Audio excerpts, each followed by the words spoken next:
So we're going to have a quick look at the Colour Tool node here. Very simple and very useful little node.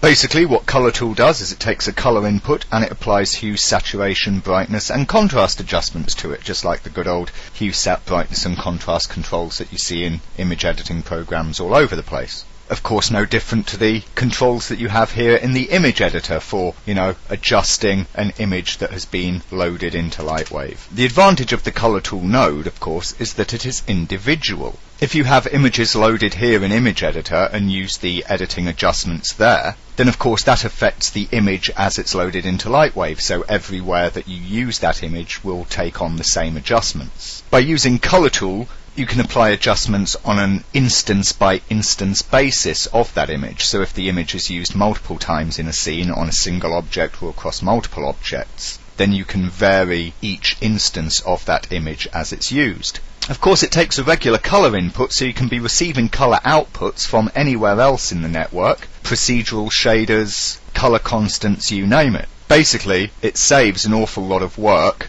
in having to colour adjust things either outside of Lightwave or just with the image editing panel, and lets you do it as you need to whilst building your textures. And that really is all there is to it. We can see here if I hook up an image that I've got already brought in, we turn on our VPR, then we can see that our Colour Tool just allows us to make these adjustments. I can, for instance, shift the hue, sat, brightness, and so on, basically, whilst of course still using the image in its unaltered form elsewhere in the same network. Such as here where I've connected both the original version and the Colour Tool adjusted version into a gradient to allow me to essentially blend between them on a single object or whatnot. So that's Colour Tool. Very simple, very easy, quite useful.